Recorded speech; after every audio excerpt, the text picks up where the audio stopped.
Alors bonjour et bienvenue sur cette vidéo où je vais vous donner deux stratégies pour passer à l'action. Est-ce que vous êtes dans le cas où vous êtes entrepreneur ou féminin, parce que je m'adresse aux femmes, qui se sentent seules, en manque de confiance? Ça vous paraît une montagne à gravir. Vous avez des peurs qui s'offrent à vous, qui se, qui se présentent à vous, où vous avez l'impression que vous n'avancez pas.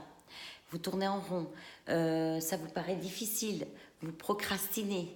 Du coup, je vais vous donner deux stratégies. Je comprends ce que vous ressentez et c'est normal.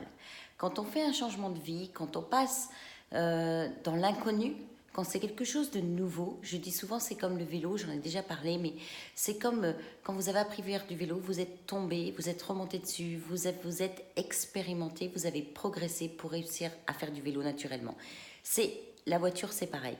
Et c'est exactement la même chose pour un projet. Pensez-y. C'est normal que vous êtes dans une zone d'inconfort, c'est normal que vous vous sentez seul, c'est normal que vous ayez des doutes, que vous vous sentez peu en confiance parce que vous n'avez pas l'habitude de le faire.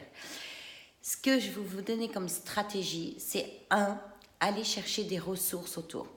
Essayez peut-être de rappeler, vous avez peut-être déjà vécu ça dans un moment de votre vie, un sentiment de panique ou d'angoisse, de manque de confiance, de doute. Et quelles ressources vous avez eues pour vous aider à franchir ce cap, pour vous aider à reprendre confiance en vous.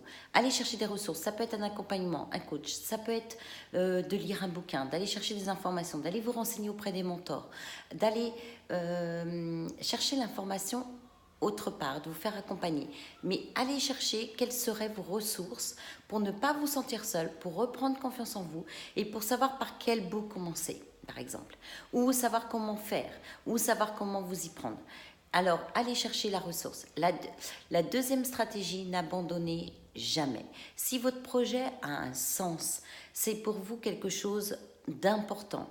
Déjà, expliquez-le à votre environnement plutôt qu'il soit source de panique et vous entraîne dans vos peurs et avec des petites réflexions qui vous paraissent énormes puisque ça fait référence à vos peurs.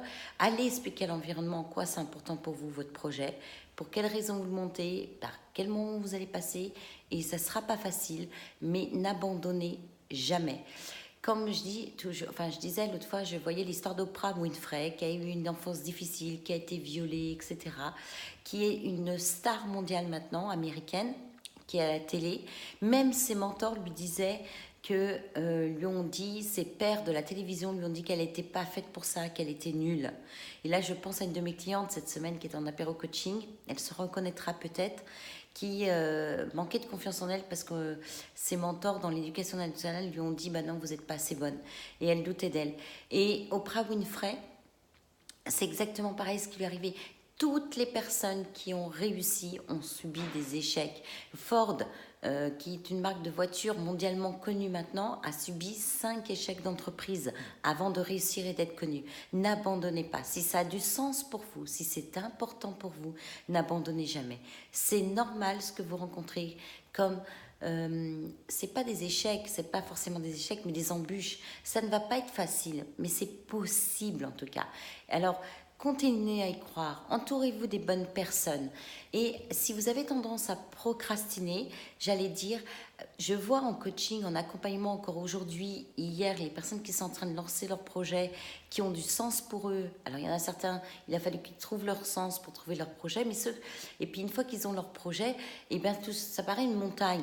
Mais allez définir les premières actions, le premier pas dans lequel vous vous sentez en sécurité, qui est à l'étape où vous en êtes actuellement à ce jour.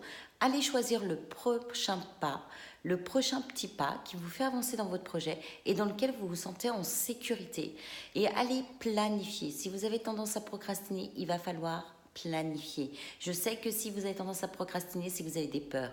Je sais que c'est pour vous, ça a l'impression de rigueur, de contrainte, de cadre. Mais c'est votre propre cadre.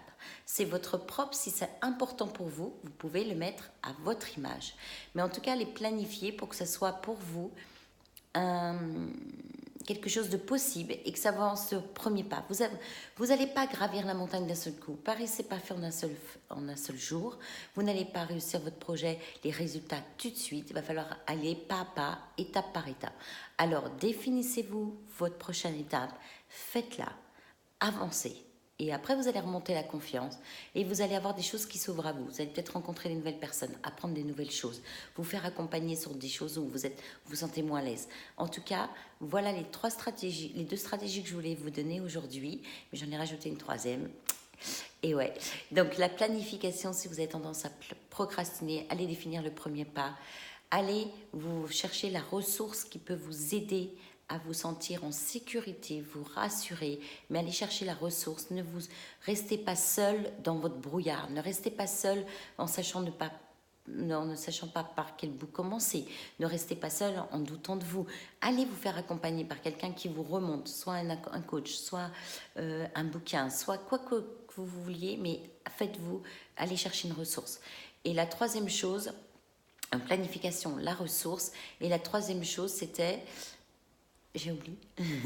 Le fait, c'est que ça ne se fait pas en un jour et que vous ne pouvez pas... ça va pas être facile, mais vous allez n'abandonner jamais. Voilà, n'abandonnez jamais.